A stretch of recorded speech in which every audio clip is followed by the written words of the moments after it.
It's Sunday morning, 9:47 a.m. The parking lot fills with cars. Families stream through the church doors, but look closer at the sanctuary. Count the bodies in the pews. Something's missing, or rather, someone. For every 10 women sitting in those wooden seats, you'll find maybe 6, sometimes 7 men. The others, they're gone. Not angry, not protesting, just absent. A pastor in Tennessee told me something that haunts him. He said when he looks out at his congregation during the closing hymn, he sees mothers with their children, elderly couples where the wife gently nudges her husband to stand, and groups of women in their 30s and 40s. But the single men? The young fathers who should be there modeling faith for their sons? They've vanished like morning fog. He remembers when things were different. 20 years ago, his men's breakfast drew 40 guys every Saturday. Last month, 7 showed up. This isn't happening in one church. It's not even happening in one denomination. From Catholic parishes in Boston to Baptist churches in Alabama, from Methodist congregations in Ohio to non-denominational megachurches in California, the pattern repeats itself. Men are leaving. Quietly. Without manifestos or public declarations. They simply stop coming. And nobody seems to know exactly why, though everyone has theories. The numbers tell a story that church leadership has tried to ignore for decades. In 1972, Gallup data showed that 35% of men attended weekly religious services. By 2020, that number had dropped to 23%. But even that doesn't capture the full picture, because the men who remain are disproportionately older.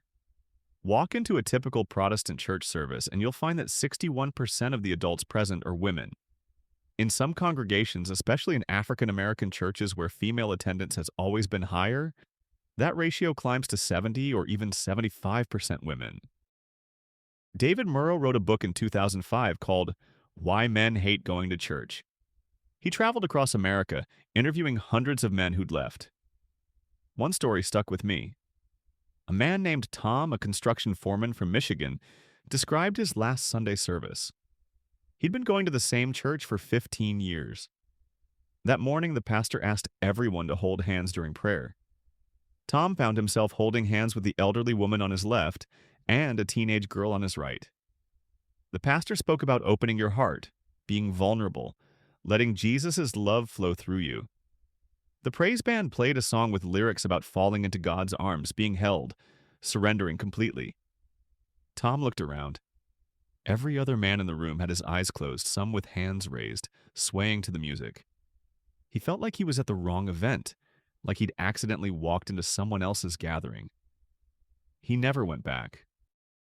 Welcome to Professor Archive, where we excavate the uncomfortable truths hiding in plain sight. If you're finding value in this investigation, consider leaving a super thanks. It helps us keep digging into the stories that matter.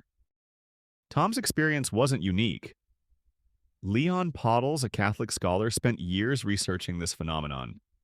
He traced it back centuries, discovering that the feminization of Christianity isn't new. It's been happening since medieval times. In 13th century Europe, church records show that women formed the majority of devoted lay practitioners. But something changed in the modern era that accelerated the divide. Pottles argues that Christianity, particularly in its Western expression, began emphasizing traits and experiences that resonated more with women than men. Intimacy with Jesus, emotional surrender, gentle, nurturing love. Nothing wrong with any of those things, but they're only part of the Christian story. The early church looked different. The apostles were almost all men. The first bishops and deacons? Predominantly male.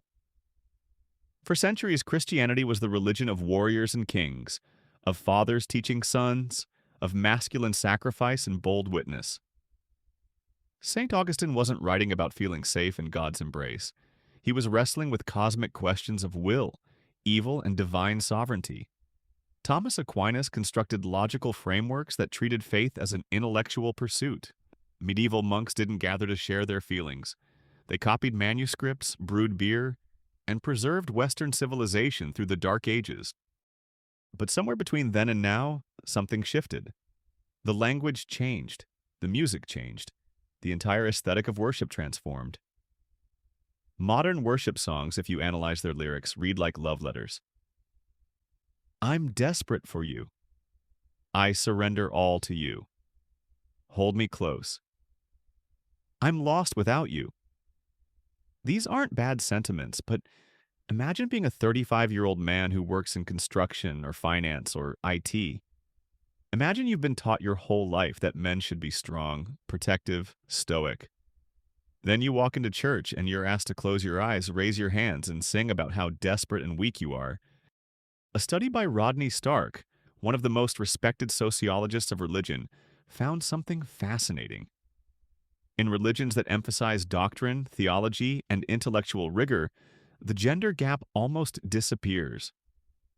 Orthodox Judaism?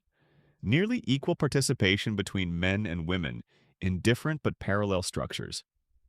Islam? Mosques see strong male attendance. Even within Christianity, the more traditional, liturgically focused churches retain more men than their contemporary counterparts. The Catholic Church, despite its own exodus of members, still maintains closer to a 50-50 gender split than most Protestant denominations. Why? Because ritual and tradition offer something that emotional worship doesn't. A sense of participating in something ancient, structured, and demanding. The Catholic Mass doesn't care how you feel. You stand when you're supposed to stand. You kneel when you're supposed to kneel. You recite words that Christians have recited for 2,000 years. There's comfort in that for many men. It's not about you and your emotions. It's about submitting to something bigger. But here's where it gets complicated. Because the second wave of male departure has nothing to do with worship style or feminized language. It has everything to do with trust. In 2002, the Boston Globe published an investigation that shattered American Catholicism. Decades of sexual abuse by priests, systematic cover-ups by bishops, children violated while the institution protected perpetrators. The revelations kept coming. Pennsylvania, Chile, Ireland, Australia, thousands of victims, hundreds of abusive priests, a hierarchy that chose institutional preservation over justice. Catholic men left in droves, not just because of the abuse itself, though that was horrifying enough, but because the men who'd told them how to live, who'd claimed moral authority, who'd preached about sexual purity and righteousness, those men had been lying. And worse, the bishops and cardinals who knew about it had done nothing. For men who value integrity, who see hypocrisy as one of the worst sins, this was unforgivable. Protestant churches thought they were immune. They weren't. The scandals just took different forms. Bill Hybels, founder of Willow Creek Community Church, one of the most influential evangelical churches in America, resigned in 2018 amid allegations of sexual misconduct spanning decades. Ravi Zacharias, perhaps the most prominent Christian apologist of his generation, was revealed after his death to have sexually abused multiple women while running a ministry that claimed to defend Christian truth. Jerry Falwell Jr., president of Liberty University and a major evangelical political figure, resigned in disgrace following a sex scandal. Mark Driscoll, the ultra-masculine pastor who built Mars Hill Church into a Seattle megachurch, was forced out amid allegations of bullying, financial misconduct, and abuse of power. The list goes on and on and on. I spoke with a man named Marcus, a former worship leader from a church in North Carolina. He'd been deeply involved, leading music every Sunday, attending leadership meetings, organizing men's retreats. Then his senior pastor, a man Marcus admired and trusted, was exposed for having affairs with 3 women in the congregation over a 7-year period. The church imploded. But what Marcus couldn't get past wasn't just the pastor's sin. It was what happened next. Within 6 months, the pastor was back in ministry at another church 3 states away. No real accountability, no genuine restoration process. Just a quiet move and a fresh start. Marcus hasn't been back to church since. That was 4 years ago. Where are you watching this from? What time is it where you are? And here's what I really want to know. If you're a man who left church, what was the final straw? Drop your profession and your reason in the comments. No judgment here. We're just trying to understand. The third wave of departure is perhaps the most subtle but potentially the most damaging. It's about relevance or the perceived lack thereof. Modern men face challenges that many churches seem entirely unequipped to address. Depression rates among men are soaring. Suicide rates are climbing. The so-called deaths of despair from drugs, alcohol, and suicide are disproportionately affecting men. Male loneliness is at epidemic levels. Young men are falling behind in education and struggling to find their place in a rapidly changing economy and culture. And what is the church offering them? In many cases, churches have responded to the modern crisis of masculinity by doing one of two things. The first approach is to pretend it doesn't exist. These churches focus on being welcoming, inclusive, and safe. They emphasize community, emotional support, and vulnerability. All good things. But a 24-year-old man who's struggling to find his purpose, who's watching YouTube videos about becoming a high-value male, who's being told by the broader culture that traditional masculinity is toxic, that man doesn't need another safe space. He needs a mission. He needs to know what he's supposed to do. The second approach is almost worse. Some churches have tried to combat the exodus by creating hyper-masculine ministries. They focus on being warriors for Christ. They talk about spiritual warfare, about being tough, about reclaiming biblical manhood. But often this rings hollow because it's not connected to anything real. You can't be a warrior without a battle. You can't be a protector without something to protect. Telling men to be strong and courageous while asking nothing of them except to show up on Sunday and maybe join a small group isn't compelling.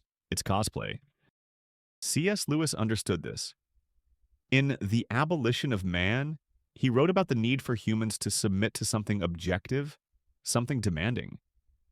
He believed modern society was creating men without chests, people with intellects and appetites but no magnanimity, no sense of honor or duty. The church, in trying to be relevant, has often stripped away the very things that made Christianity compelling to men: sacrifice, duty, mission, transcendent purpose. There's data backing this up. Studies show that men are more likely to attend religious services when they have clear roles and responsibilities. Churches that actively engage men in meaningful work, not just attending events but building, fixing, mentoring, leading, those churches retain their male members. But many modern churches have professionalized everything. You don't need men to do maintenance because we hire a company. You don't need men to handle security because we contract that out. You don't need men to teach because we have a paid pastoral staff. So what's left? Showing up, listening, and leaving. That's not enough.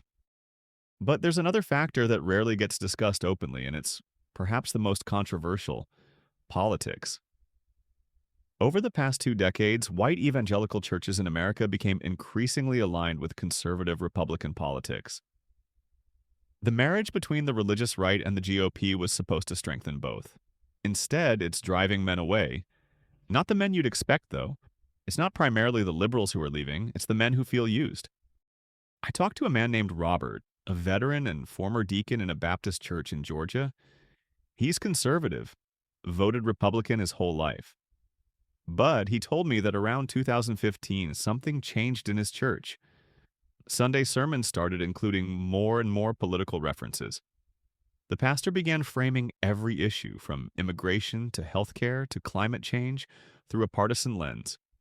Robert's son, who had served 2 tours in Afghanistan, came home struggling with PTSD. He needed help. The church's response was to pray for him and suggest he might need to strengthen his faith. When Robert asked about counseling resources or support groups, he was told that the church didn't really have anything like that, but they were organizing a voter registration drive for the upcoming election. Robert stopped going. He said he didn't leave Christianity. He left a church that seemed more interested in politics than people. The data supports Robert's experience. Research by Ryan Burge, a political scientist and pastor, shows that political disaffiliation among young Americans preceded and accelerated religious disaffiliation. As churches became more explicitly partisan, men who didn't fit the political mold felt increasingly unwelcome. And it wasn't just liberal men. It was also moderate conservatives, libertarians, and men who simply didn't want their faith community to be a branch of a political party. But here's the twist that nobody saw coming. While men are leaving church, they're not leaving faith. Not entirely, they're finding it elsewhere. Jordan Peterson, a Canadian psychologist, has inadvertently become a spiritual teacher to millions of young men. His lectures on biblical stories, on the psychological significance of religious archetypes, on the necessity of meaning and responsibility, these resonate with men in a way that modern church services often don't. Peterson doesn't ask men to surrender. He asks them to bear their burdens, to confront chaos, to take responsibility.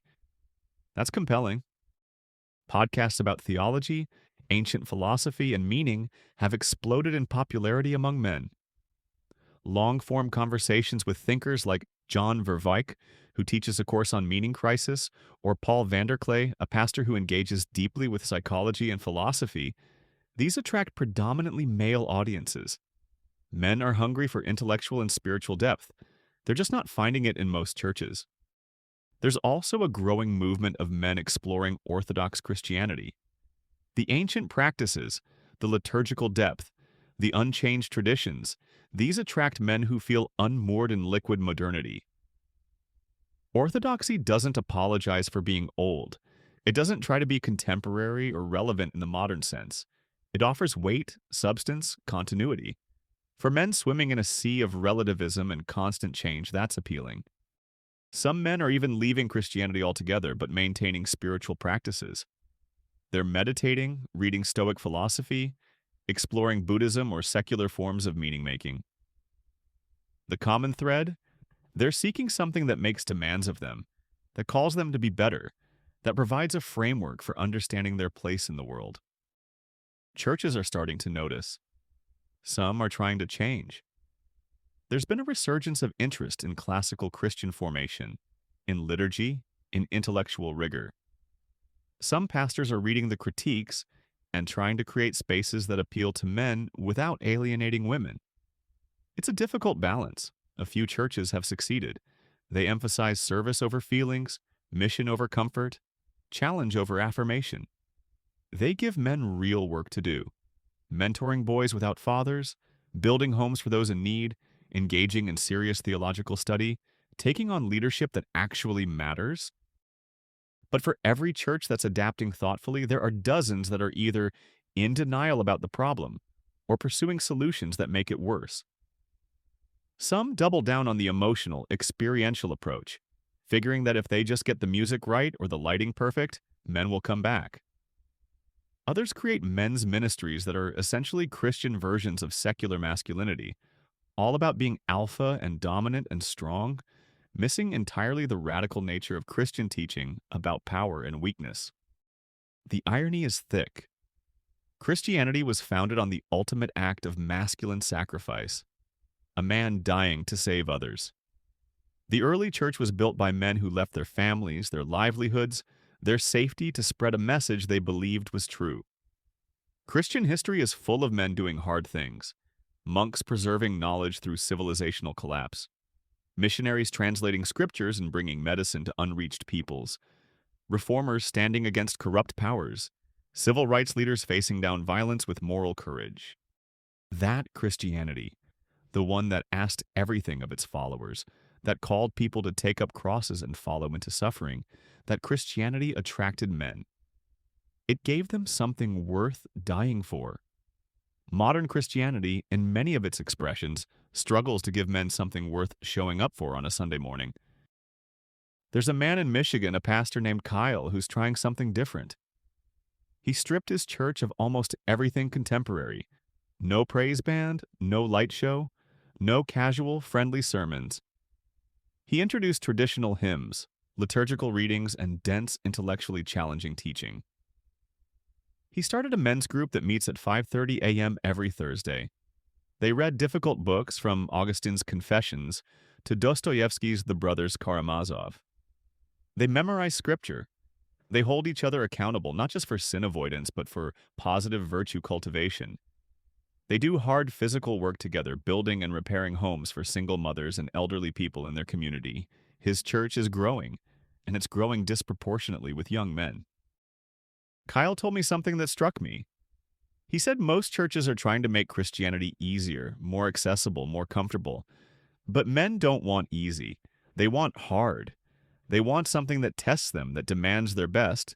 That's worth the sacrifice. When you offer men a challenge connected to transcendent purpose, when you give them something bigger than themselves to serve, they show up. But Kyle's approach isn't scalable in the current church landscape. It requires pastors willing to risk their careers on an experiment. It requires congregations willing to endure the discomfort of change. It requires abandoning metrics of success based on attendance numbers and budgets, and instead measuring faithfulness to a more ancient calling. And maybe that's the real issue. The church, particularly in America, has been shaped by market forces. Churches compete for members. They adopt business models. They focus on growth and retention. In that environment, you cater to your audience. And if your audience is predominantly women, you create services that appeal to women. It's rational. It's understandable. It's also a death spiral. Because once men leave, they take their future sons with them. Boys raised without fathers in church don't generally find their way back. The cycle accelerates. Within a generation or two, you have religious communities that are overwhelmingly female, which further reinforces the dynamics that drove men away in the first place. Some denominations are already there. The Unitarian Universalists, for example, are roughly 60 to 65% female. Many progressive mainline Protestant denominations are heading in the same direction. Conservative churches have held on to men better, but even there, the cracks are showing. As younger generations of men prove less interested in the political religious alliance that characterized the religious right, even traditionalist churches are starting to see the exodus. What's the solution? There probably isn't one single answer. Different men leave for different reasons. Some need intellectual rigor. Some need clear mission. Some need healing from institutional betrayal. Some need a faith expression that doesn't contradict their understanding of masculinity. Some just need churches to be less corrupt, less political, and more focused on actually following the teachings they claim to believe. But if there's a common thread, it's this. Men need to be needed. They need to know that their presence matters, that they have a role to play that nobody else can fulfill, that their strength and their struggle and their sacrifice mean something. Churches that communicate that through action rather than just words will keep their men. Churches that don't, won't. The question haunting church leadership across America is whether they're willing to make the changes necessary to bring men back, or whether they'll continue to optimize for the audience they have, while the one they're losing slips further away. Time will tell. But the pews are emptying. The parking lots are getting less full. And the men? They're not coming back. Not yet, anyway. Maybe not ever. Unless something changes. If this investigation resonated with you and you value the work we do here at Professor Archive, supporting through a super thanks would mean the world. Until next time, keep questioning, keep digging, and keep seeking truth.